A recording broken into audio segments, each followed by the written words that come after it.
오늘은 7월의 첫 주일입니다. 맥주 감사 주일로 매년 지키고 있습니다.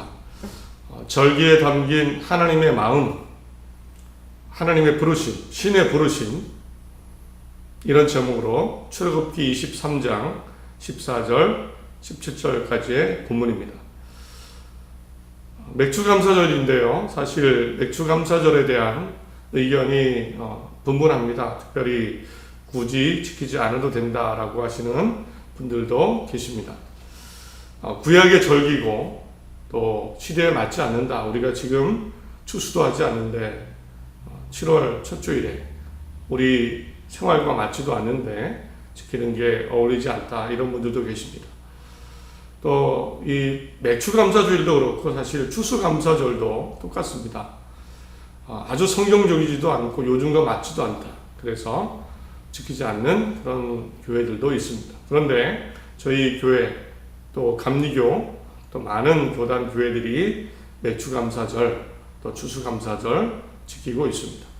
그래서 오늘은요 이런 생각을 나누려고 합니다.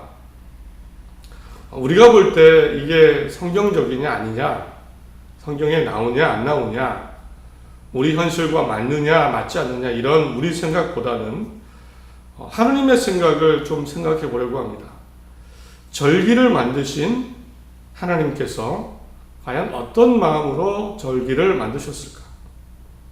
하나님은 명령을 하셨습니다. 지켜라. 나의 여호와의 절기를 지켜라. 선택이 아니고 명령을 하신 겁니다. 꼭 지키라는 겁니다. 왜 하나님은 절기를 만드시고 꼭 지키라고 하셨을까? 그 마음 속에 어떤 생각이 있으셨을까요? 어떤 의미가 있을까요? 오늘 그 내용을 함께 생각해 보면서 우리가 절기를 지키되 정말 하나님의 기쁨이 되고 또 하나님께 온전히 나아가는, 그래서 하나님의 또한 베풀어 주시는 은혜를, 복을 누리는 우리 모두가 되기를 간절히 소원합니다. 우선 절기에 담긴 하나님의 뜻을 위해서 먼저 우리 출애굽기 23장, 오늘 나눌 본문이죠. 중심 본문인데 23장과 34장을 살펴보겠습니다. 최초의 절기에 대한 내용들이 나옵니다. 매우 간단하고 명확합니다. 제가 읽어드립니다. 23장 출애굽기 23장입니다. 14절부터 17절까지입니다. 너는 매년 3번 내게 절기를 지킬지니라. 너는 무교병의 절기를 지키라. 내가 내게 명한 대로 아비볼에 정한 때에 이래 동안 무교병을 먹을지니 이는 그 달에 내가 애굽에서 나왔습니다. 빈손으로 내 앞에 나오지 말지니라. 맥주절을 지키라. 이는 내가 수고하여 밭에 뿌린 것의 첫 열매를 거둠이니라. 수장절을 지키라. 이는 내가 수고하여 이른 것을 연말에 밭에서부터 거두어 저장함이니라. 내 모든 남자는 매년 3번씩 주 여호와께 벌지리라. 34장에도 나옵니다. 세 번역으로 읽어드립니다. 너희는 무교절을 지켜라. 내가 너희에게 명한 대로 아비볼에 정해진 때에 이래 동안 누룩을 넣지 않을 빵을 먹어라. 이것은 너희가 아비볼에 이집트에서 나왔기 때문이다. 너희는 밀을 처음 거두어 들을 때에는 77절을 지키고 한 해가 끝날 때에는 수장절을 지키라. 맥주절, 추수감사주일을 지키라는 겁니다. 너희 가운데 남자들은 모두 한 해에 3번 이스라엘의 하나님 나 주 앞에 나와야 한다. 분명히 명령을 하신 겁니다. 꼭 나와야 된다.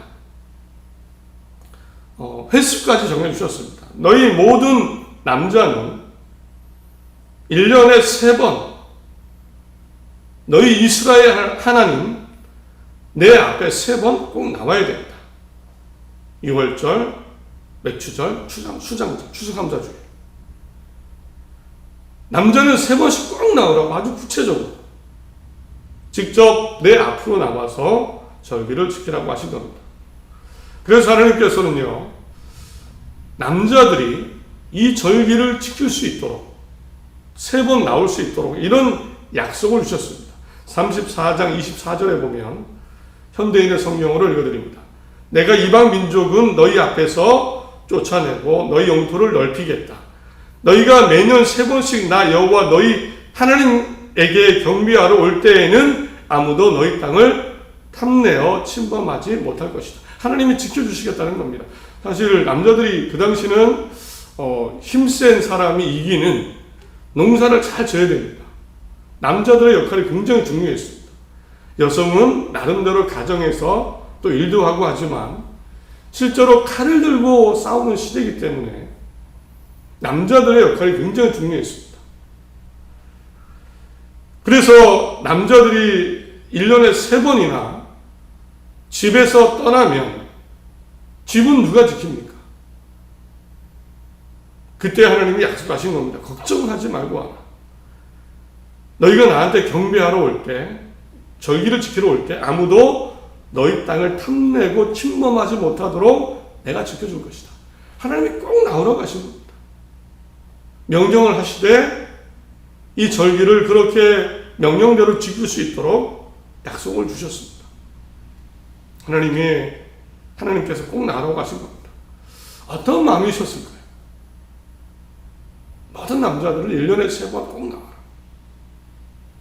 그 당시 가장 힘세고 가정에서 또 중요한 역할을 하는 남자들은 먼 길이지만 이렇게 절기를 지키러 나오라고 말씀하셨습니다. 명령하신 겁니다.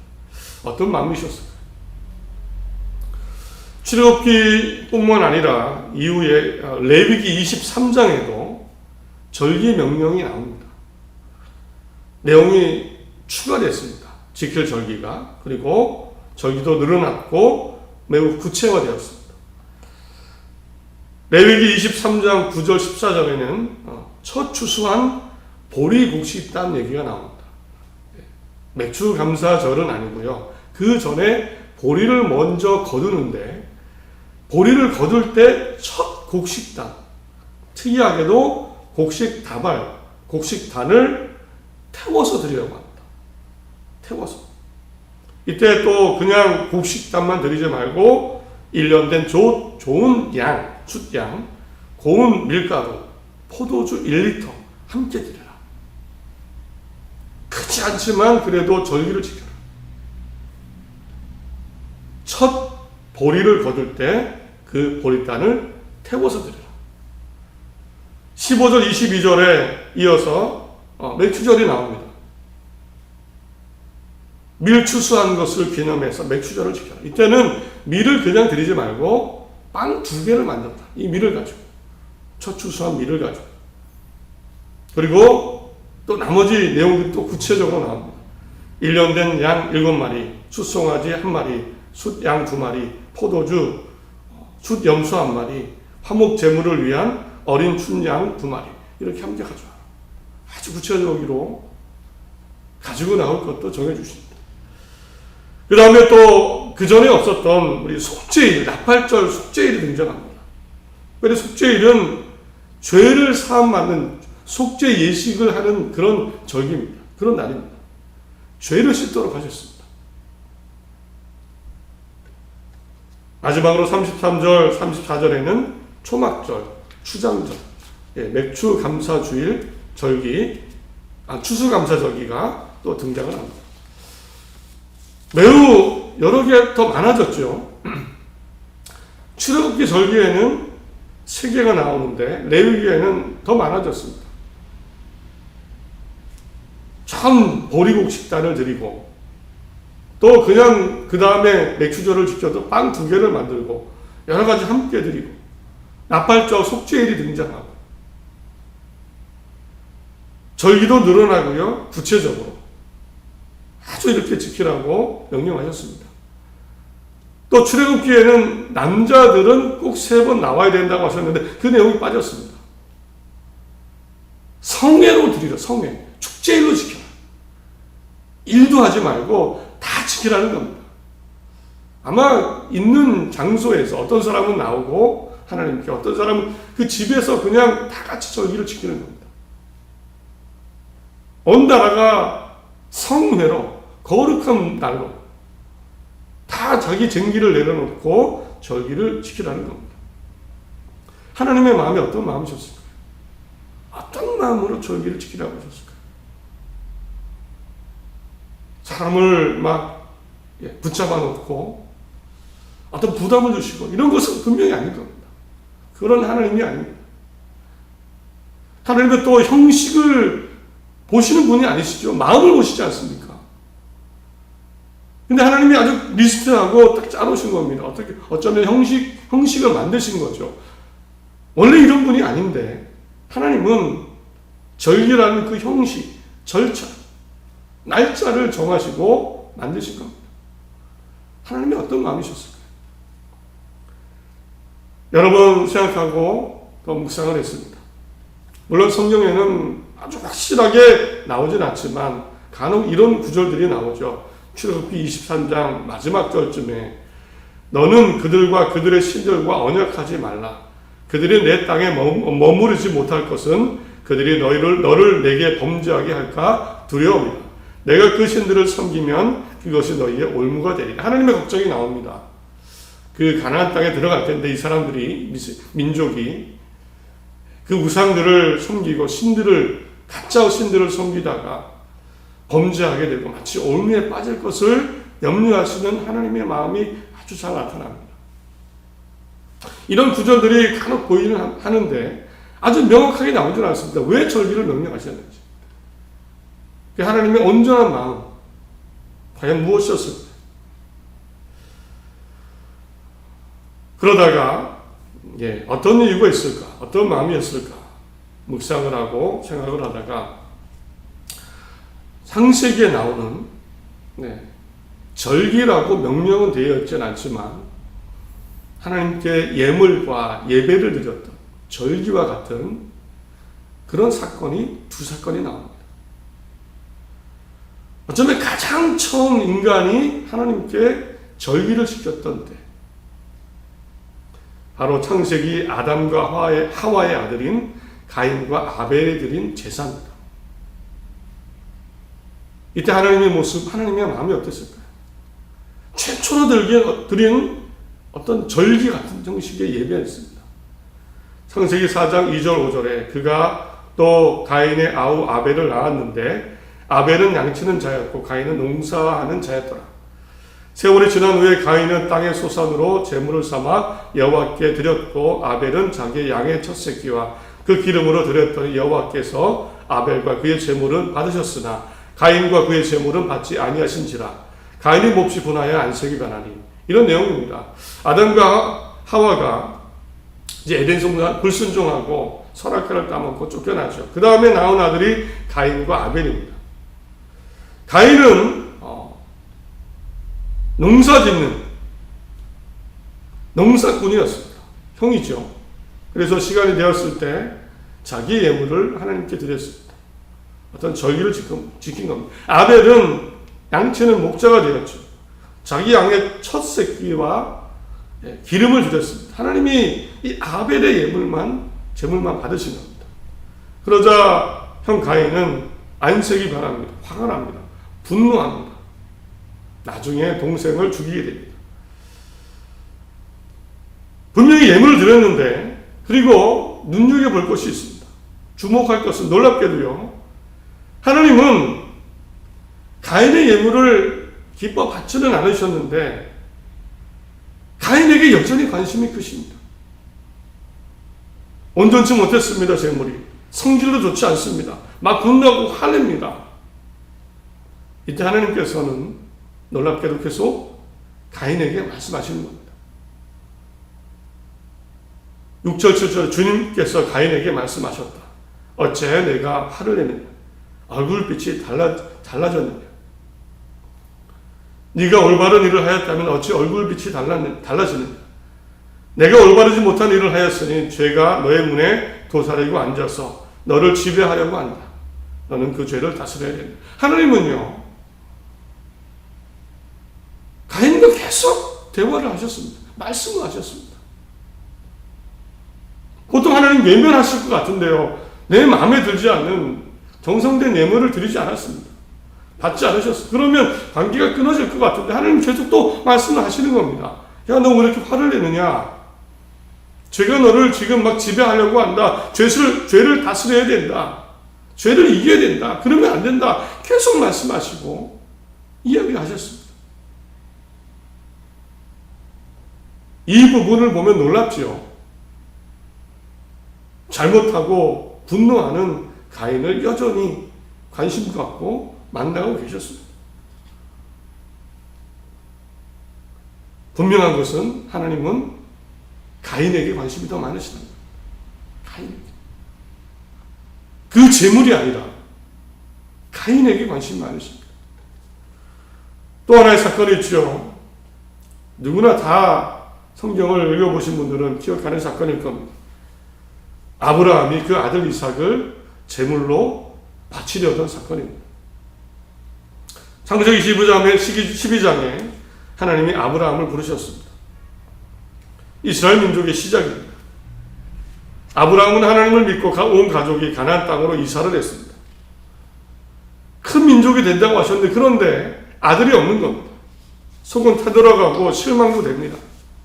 그러다가 창세기 21장에 100살이 되었을 때 아들을 얻었습니다. 이삭이라고 이름을 지었습니다. 얼마나 좋습니다. 그런데 이어지는 22장에 아마 이삭이 청소년쯤 됐을 겁니다. 하나님이 뜻밖의 명령을 하시는데 그 독자 아들을 이삭을 번제물로 드려라. 나한테 제물로 드려라. 어떤 절기 성격을 가진 그 일을 하라고 하신 겁니다. 잡아서 태워서 드려라. 여호와께서 이르시되 내 아들 내 사랑하는 독자 이삭을 데리고 모리아 땅으로 가서 내가 내게 일러준 한 산 거기서 그를 번제로 드려라. 너무 무리하고 터무니없는 명령이죠. 나한테 그 모리아 산으로 가서 아들을 번제로 드리러 와라. 잡아서 태워서 나한테 예물로 드려라.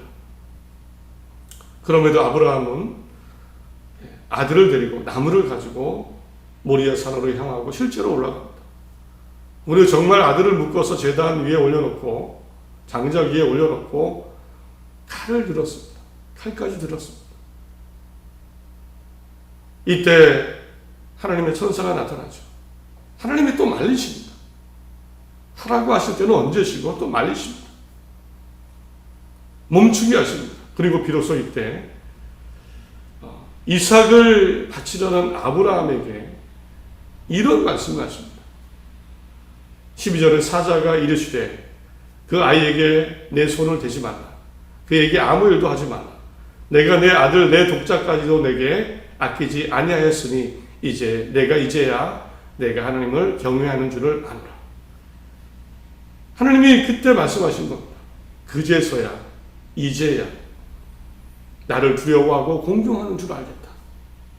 미리 준비하신 숫 양을 잡게 하셔서 아브라함과 이삭은 함께 하나님께 예배하고 돌아오게 됩니다.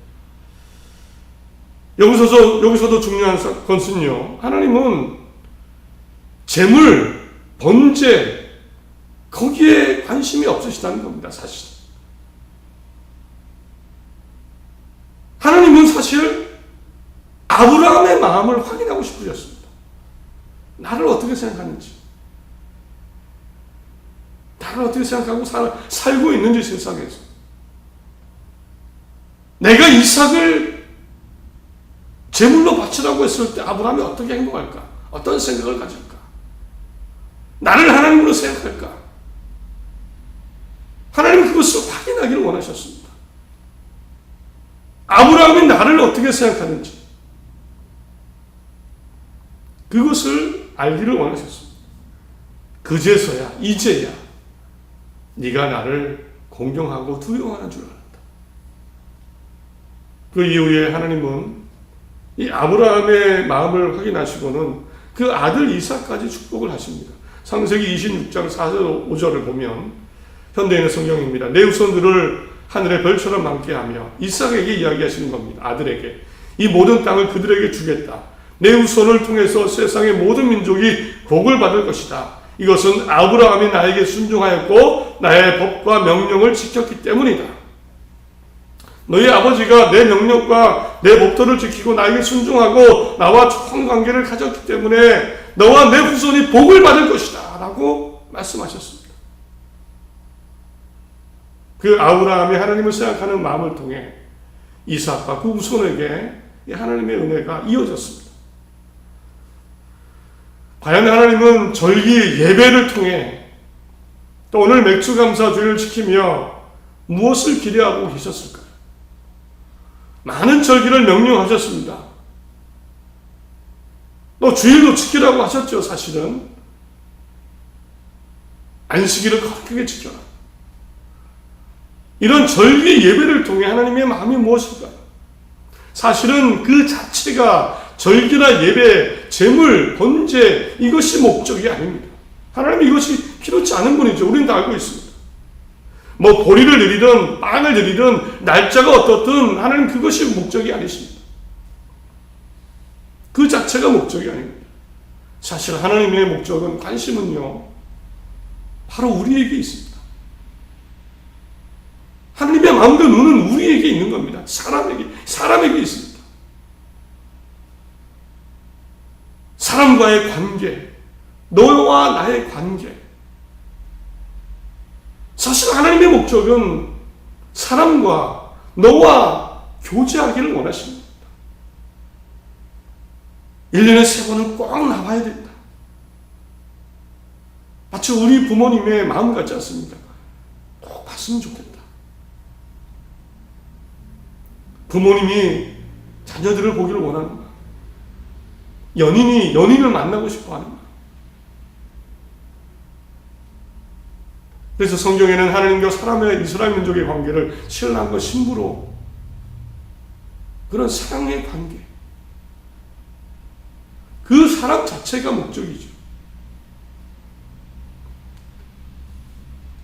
하나님이 절기를 만드신 분명한 이유 중 하나는 예배를 원하시는, 기대하시는 분명한 목적, 이유 중 하나는 하나님은 나와의 깊은 교제와 관계를 원하시는 겁니다.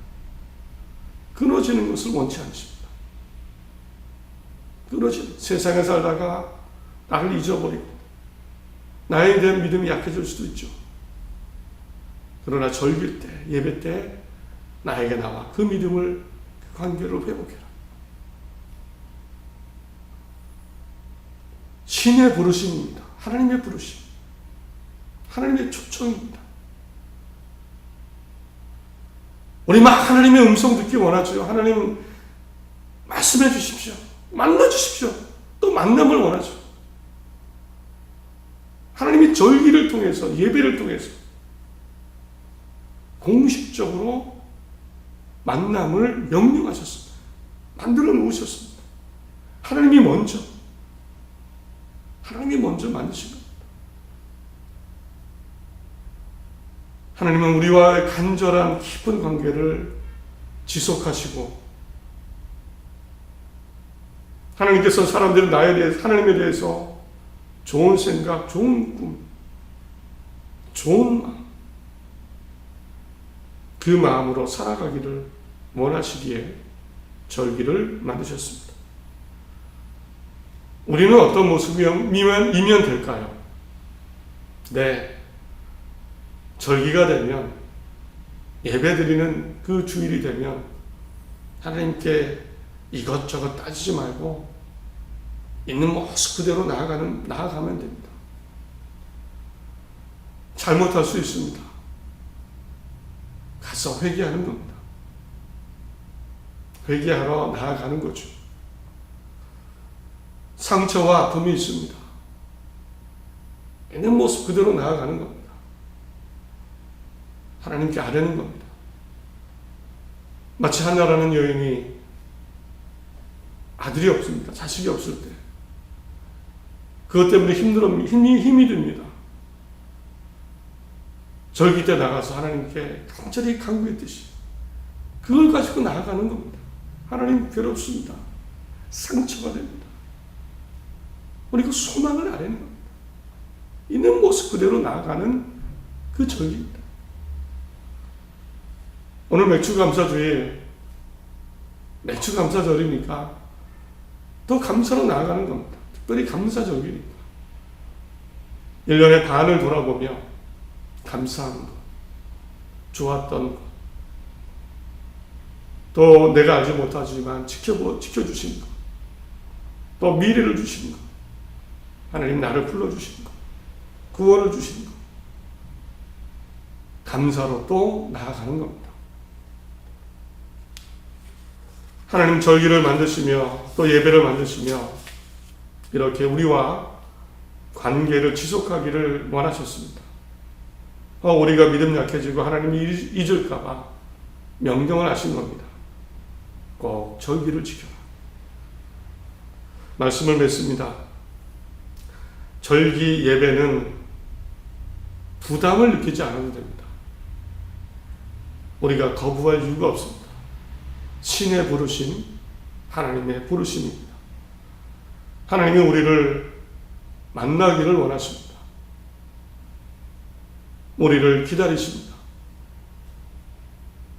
내 모든 남자는 매년 3번씩 주 여호와께 볼지니라. 이제는 남자뿐만 아니라 모든 사람에게 하나님이 만남을 기대하시고 부르십니다.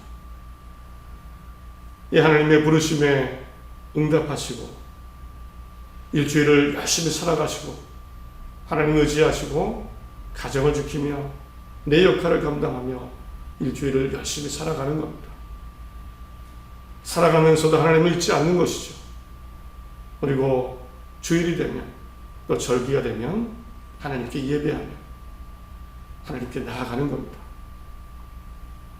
하나님과 만남을 다시 교제를 회복하고 관계를 회복하고 내 상처와 내 잘못까지 다 내어놓고 내 소명을 아뢰고 하나님과 함께 깊은 교제를 나누는 겁니다.